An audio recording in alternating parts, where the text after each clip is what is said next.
नमस्ते दोस्तों। परमपिता परमात्मा की असीम कृपा और बड़े बुजुर्गों के आशीर्वाद के साथ सभी भगवत भक्तों का स्वागत करती हूँ आपके अपने चैनल गीत ज्ञानवाणी में। नए मेहमानों का स्वागत, शुक्रिया, अभिनंदन, आभार और सभी के उज्जवल और उत्तम भविष्य की कामना के साथ सभी पवित्र देवी देवताओं का आह्वान करते हैं और उन्हें आसन देते हैं। ओम श्री तुलसीदासाय नमः, ओम वाल्मीकाय नमः, ओम गौरीपतये नमः, ओम श्री सपत्निकाय लक्ष्मणाय नमः, ओम श्री सपत्निकाय भरताय नमः, ओम श्री सपत्निकाय शत्रुघ्नाय नमः, ओम श्री हनुमते नमः। इन्हें आसन देते हैं। श्री गुरु चरण सरोज रज निजमन मुकुर सुधारी, बरनउँ रघुवर विमल जसु जो दायकु फलचारी। बुद्धिहीन तनु जानिके सुमिरौ पवन कुमार, बल बुद्धि विद्या देहु मोहि हरहु कलेश विकार। रामायण तुलसी करत है कथा कहूँ अनुसार, आसन देव प्रेम से विराजो जी पवन कुमार। लखन सिया रामचंद्र की जय, लखन सिया रामचंद्र की जय। राम वास बन संपत्ति विराजा, सुखी प्रजा जन उपाय सुराजा। सचिव विरागु विवेकु नरेसु, विपिन सुहावन पावन देसु। श्री रामचंद्र जी के निवास से वन की संपत्ति ऐसी सुशोभित है मानो अच्छे राजा को पाकर प्रजा सुखी हो। और सुहावना वन ही पवित्र देश है, विवेक उसका राजा है और वैराग्य मंत्री है। भट जम नियम शैल रसधानी, शांति सुमति सुचि सुंदर रानी। सकल अंग संपन्न सुराऊ, रामचरण आश्रित चित चाऊ। यम अहिंसा सत्य अस्ते, ब्रह्मचर्य और अपरिग्रह तथा नियम, शोच संतोष तप स्वाध्याय और ईश्वर प्रणिधान। योद्धा है, पर्वत राजधानी है, शांति और सुबुद्धि दो सुंदर पवित्र रानियां हैं। वह राजा श्रेष्ठ राज्य के सब अंकों से पूर्ण है और श्री रामचंद्र जी के चरणों के आश्रित रहने से इसके चित्त में चाव है, आनंद और उत्साह है। स्वामी अमाल्य, सुहृद, कोश, राहु, दुर्ग और सेना राज्य के ये 7 अंग हैं। जीति मोह महिपालु दल, सहित विवेक भुआलु। करत अकंटक राजूपुरम, सुख संपदा सुकालु। मोह रूपी राजा को सेना सहित जीतकर विवेक रूपी राजा निष्कंटक राज्य कर रहा है। उसके नगर में सुख संपत्ति और सुकाल वर्तमान है। वन प्रदेश मुनि बास घनेरे, जनुपुर नगर गांव गण खेरे। विपुल विचित्र विहग मृग नाना, प्रजा समाजु न जाय बखाना। वन रूपी प्रांतों में जो मुनियों के बहुत से निवास स्थान हैं, वही मानो शहरों, नगरों, गांवों और खेड़ों के समूह हैं। बहुत से विचित्र पक्षी और अनेकों पशु ही मानो प्रजाओं का समाज है, जिसका वर्णन नहीं किया जा सकता। खगहा करी हरि बाघ बराहा, देखी महिषुरज साजु सराहा। बैरु बिहाई चरही एक संगा, जह तह मनो सेन चतुरंगा। गेंडा, हाथी, सिंह, बाघ, सुअर, भैंसे और बैलों को देखकर राजा के साज को सराहते ही बनता है। ये सब आपस का वैर छोड़कर जहां तहां एक साथ विचरते हैं। यही मानो चतुरंगिणी सेना है।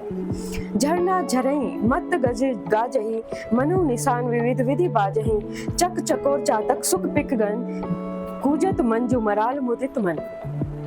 पानी के झरझर झरने झर रहे हैं और मत वाले हाथी चिंघाड़ रहे हैं। वे ही मानो वहां अनेकों प्रकार के नगाड़े बज रहे हैं। चकवा, चकोर, पपीहा, तोता और कोयलों के समूह और सुंदर हंस प्रसन्न मन से कूज रहे हैं। आलिंगन गावत नाचत मोरा, जनु सुराज मंगल जहु ओरा। बेली विटप तृण सफल सफूला, सब समाज मृदु मंगल मूला। भोरों के समूह गुंजार कर रहे हैं और मोर नाच रहे हैं। मानो उस अच्छे राज्य में चारों ओर मंगल हो रहा है। बेल, वृक्ष, तृण सब फल और फूलों से युक्त हैं। सारा समाज आनंद और मंगल का मूल बना हुआ है। राम सैल शोभा निरखी, भरत हृदय अति प्रेमु। तापस तप फल उपाय, जिमि सुख सिराने नेमु। श्री राम जी के पर्वत के शोभा देखकर भरत जी के हृदय में अत्यंत प्रेम हुआ। जैसे तपस्वी नियम की समाप्ति होने पर तपस्या का फल पाकर सुखी होता है। मास पारायण 20वां विश्राम, नवान्न पारायण 5वां विश्राम।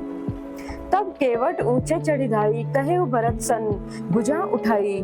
नाथ देखई विटप विशाला, पाकर जम्बू रसाल तमाला।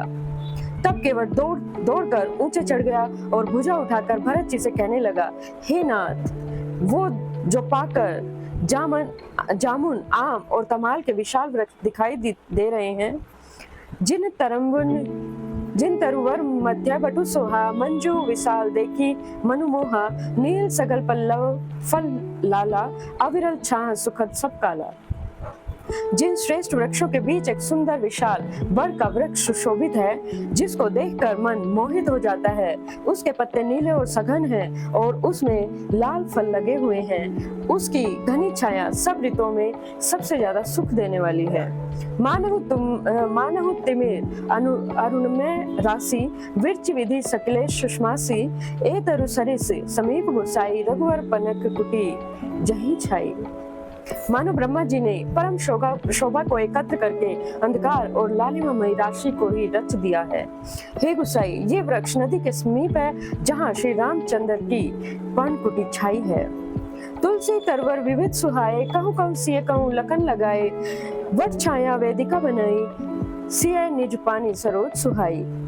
वहाँ तुलसी जी के बहुत से सुंदर वृक्ष शोभित हैं, जो कहीं कहीं सीता जी ने और कहीं लक्ष्मण जी ने लगाए हैं। इसी वड की छाया में सीता जी ने अपने कर कमलों से सुंदर वेदी बनाई है। जहाँ बैठी मुनिगण सहित नित सिय राम सुजान, सुनहि कथा इतिहास सब आगम निगम पुराण। जहाँ सुजान श्री सीताराम जी मुनियों के वृंद समेत बैठकर नित्य शास्त्र, वेद और पुराणों के सब कथा और इतिहास कहते सुनते हैं। सखा वचन सुनी विटप निहारी, उनके भरत विलोचन बारी, करत प्रणाम चले दो भाई, कहत प्रीति सारद सकुचाई। सखा के वचन सुनकर और वृक्षों को देखकर भरत जी के नेत्रों में जल उमड़ आया है। दोनों भाई प्रणाम करते हुए चले। उनके प्रेम का वर्णन करने में सरस्वती जी भी सकुचाती हैं। हर्षय निरखे राम पद अंका, मानहु पारस उपायउ रंका, रस सिर धरी है नयन लावही, रघुवर मिलन सरि सुख पावही। श्री रामचंद्र जी के चरण चिन्ह देखकर दोनों भाई ऐसे हर्षित हुए हैं, मानो दरिद्र पारस पा गया हो। वही की रज को मस्तक पर रखकर हृदय में और नेत्रों से लगाते हैं और श्री रघुनाथ जी से मिलने के समान सुख पाते हैं। देखे भरत गति अकथ अतिवा, प्रेम मगन मृग खग जड़ जीवा, सखै स्नेह विवश मग भूला, कह सुपंथ सुर वशहि फूला। भरत जी की अत्यंत अनिर्वचनीय दशा देखकर वन के पशु, पक्षी और जड़ यानी कि वृक्ष आदि जीव प्रेम से मग्न हो गए हैं। प्रेम के वश होकर सखा निषाद राज को भी रास्ता भूल गया। तब देवता सुंदर रास्ता बतलाकर फूल बरसाने लगे। निर्ख सिद्ध साधक अनुरागे, सहज स्नेह सराहन लागे, होत न भूतल भाव भरत को, अचर सचर सर अचर करत को। भरत के प्रेम की स्थिति को देखकर सिद्ध और साधक लोग भी अनुराग से भर गए और उनके स्वाभाविक प्रेम की प्रशंसा करने लगे कि यदि इस पृथ्वी पर भरत का जन्म अथवा प्रेम न होता तो जड़ को चेतन और चेतन को जड़ कौन कहता। प्रेम अमीय मंदरु विरहु, भर्तु पयोधि गंभीर, मथि प्रगटेउ सुर साधु हित, कृपा सिंधु रघुवीर। प्रेम अमृत है, विरह मंदराचल पर्वत है, भरत जी गहरे समुद्र हैं। कृपा के समुद्र श्री रामचंद्र जी देवता और साधुओं के हित के लिए स्वयं मत कर यह प्रेम रूपी अमृत प्रकट कर रहे हैं। सखा समेत मनोहर जोटा, लखे न लखन सघन बन ओटा, भरत दीख प्रभु आश्रम पावन, सकल सुमंगल सदन सुहावन। सखा निषाद राज सहित इस मनोहर जोड़ी को सघन वन की आड़ के कारण लक्ष्मण जी नहीं देख पाए। भरत जी ने प्रभु श्री रामचंद्र जी के समस्त सुमंगलों के धाम और सुंदर पवित्र आश्रम को देखा। करत प्रवेश मिटे दुख दावा, जनो जोगी परमारथ पावा, देख भरत लखन प्रभु आगे, पूछे वचन कहत अनुरागे। आश्रम में प्रवेश करते ही भरत जी का दुख और दाह अर्थात जलन मिट गया। मानो योगी को परम सिद्धि की प्राप्ति हो गई है, परम तत्व प्राप्त हो गया है।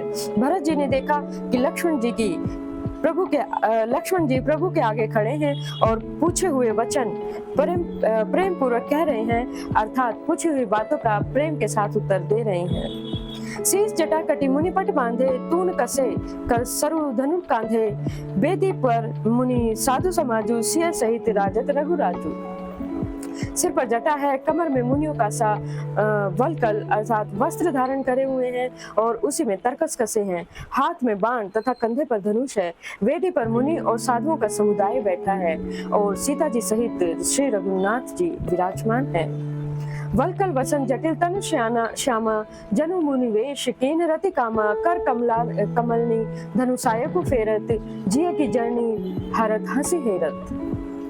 श्री रामचंद्र जी के वल्कल वस्त्र हैं, जटा धारण किए हुए हैं और श्याम शरीर है। सीताराम जी ऐसे लगते हैं मानो रति और कामदेव ने मुनि का वेश धारण किया हुआ है। श्री राम जी अपने कर कमलों से धनुष बाण फेर रहे हैं और हंसकर देखते ही जी की जलन हर लेते हैं, अर्थात जिसकी ओर कोई एक बार हंसकर देख लेते हैं उसी को परम आनंद और शांति की प्राप्ति हो जाती है। लसत मंजू मुनि मंडली मध्य सिय रघुचंदू ज्ञान सभा जनु तनु धरे भक्ति सच्चिदानंदू। सुंदर मुनि मंडली के बीच में सीता जी और रघुकुल चंद्र श्री रामचंद्र जी ऐसे सुशोभित हो रहे हैं मानो ज्ञान की सभा में साक्षात भक्ति और सच्चिदानंद धारण करके विराजमान हो गए हैं। सानुत सखा समेत मगन मन विसरे हर्ष शोक सुख दुख गन पाहे नाथ कही पाहे गोसाई भूतल परे लकुट की नाई। छोटे भाई शत्रुघ्न और सखा निषाद राज समेत भरत जी का मन प्रेम में मग्न हो गया है। हर शोक सुख दुख आदि सब भूल गए। हे नाथ रक्षा कीजिए, हे गोसाई रक्षा कीजिए, ऐसा कहकर वे पृथ्वी पर दंड की तरह गिर पड़े। वचन सपेम लखन पहचाने करत प्रणाम भरत जी जाने बंधु स्नेह सरस एहि ओरा उत साहिब सेवा वस्त जोरा। प्रेम के भरे वचनों से लक्ष्मण जी ने पहचान लिया और मन में जान लिया कि भरत जी प्रणाम कर रहे हैं। वे श्री राम जी की ओर मुंह किए खड़े हैं। भरत जी पीठ पीछे थे, इससे उन्होंने देखा नहीं। अब इस ओर भी तो भाई भरत जी का सहज प्रेम और उधर स्वामी श्री रामचंद्र जी की सेवा की प्रबल परवशता। मिली न जाई नहीं गुदरत बनई सुकवि लखन मन की गति बनई रहे राख सेवा पर भारू चढ़ी चंगू जनु खैच गुलारू। न तो क्षण भर के लिए भी सेवा से पृथक होकर मिलते ही बनता है और न ही प्रेमवश छोड़ते ही बनता है। कोई श्रेष्ठ कवि ही लक्ष्मण जी की चित्त की इस गति को, इस दुविधा को वर्णन कर सकता है। वे सेवा पर भार रखकर रह गए, अर्थात सेवा को ही विशेष महत्वपूर्ण समझकर उसी में लगे रहे, मानो चढ़ी हुई पतंग को खिलाड़ी खींच रहा हो। कहत सप्रेम नाई महिमा था भरत प्रणाम करत रघुनाथा उठे राम सुनि प्रेम अधीरा कहु पट कहु निशंग धनु तीरा। लक्ष्मण जी ने प्रेम सहित पृथ्वी पर मस्तक नवाकर कहा, हे रघुनाथ जी भरत जी प्रणाम कर रहे हैं। यह सुनते ही श्री रघुनाथ जी प्रेम में अधीर होकर उठे। कहीं वस्त्र गिरा, कहीं तरकस, कहीं धनुष और कहीं पर बाण गिरे। बरबस लिए उठाए और लाए कृपा निधान भरत राम की मिलने लगी विसरे सबही अपान। कृपा निधान श्री रामचंद्र जी ने उनको जबरदस्ती उठाकर हृदय से लगा लिया। भरत जी और श्री राम जी के मिलने की रीति को देखकर सब अपनी शुद्ध भूल गए। मिलने प्रीति की मिजाई बखानी कवि कुल अगम करम बन मानी परम प्रेम पूरन दो भाई मन बुद्धि चित्त अहमिति विसराई। मिलन की प्रीति कैसे बखानी जाए, वह तो कवि कुल के लिए कर्म मन वाणी तीनों से अगम है। दोनों भाई भरत और श्री राम जी मन बुद्धि चित्त और अहंकार को भुलाकर परम प्रेम के पूर्ण हो रहे हैं। कहूँ सुप्रेम प्रगट को करई के ही छाया कवि मति अनुसरई कभी अर्थ आखर बलु साचा अनुहरी ताल गतहि नटु नाचा। कहिए उस श्रेष्ठ प्रेम को कौन प्रकट करे, कवि की बुद्धि किसकी छाया का अनुसरण करे। कवि को तो अक्षर और अर्थ का ही सच्चा बल है, नट ताल की गति के अनुसार ही तो नाचता है। अगम स्नेह भरत रघुवर को जह न जाय मनु विधि हरिहर को सो मैं कुमति कहो के ही भांति बाज सुराग की गांडर ताती।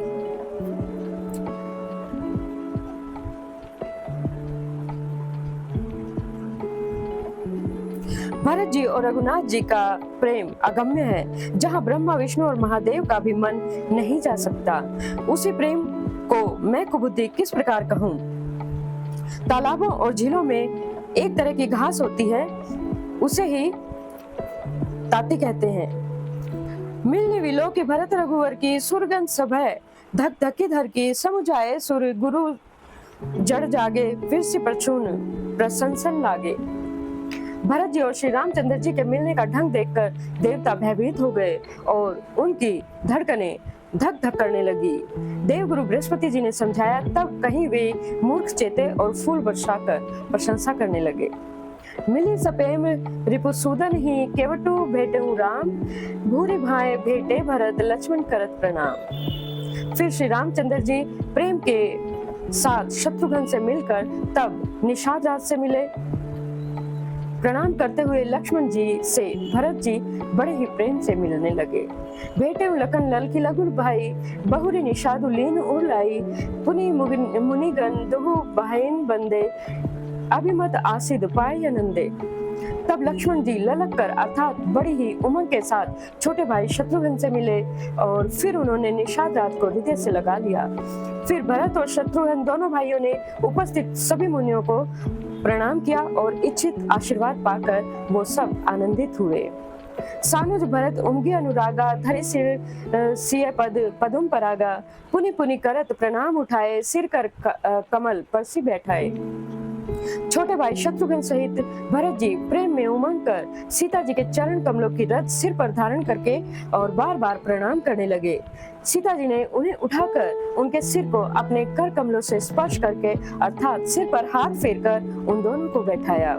सिया आशीष दीनी मन माही, मगन स्नेह दे स्तुति नाही, सब विधि सानुकूल लखी सीता, भय निसोच और अपडर बीता।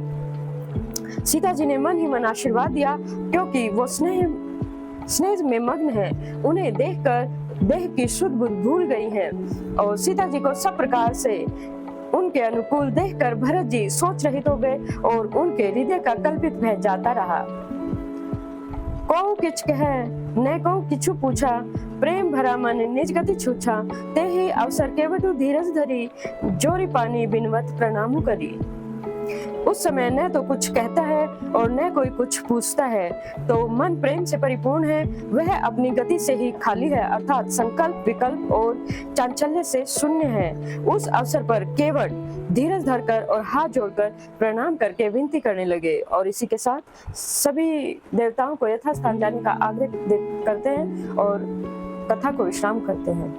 कथा विश्राम होत है, सुनो वीर हनुमान, जो जन जहाँ से आइए तहाँ करो फान, एक घड़ी आदि में पुण्यास, तुलसी संगत साधु की हरौ कोटि अपराध, राम लखन सिया जान की सदा करो कल्याण। श्रोता सभासन गए शंभु गए कैलाश, अपने अपने धाम को विदा हो थरुसार, कहूँ दंडवत प्रभु शरणे, विनय करू कर जोर, लखन सिया रामचंद्र की जय, लखन सिया रामचंद्र की जय। और इसी के साथ अपनी वाणी को विराम देते हुए जय सिया राम, जय हनुमान, जय घनश्याम, जय माता रानी, जय गुरुदेव, जय महादेव।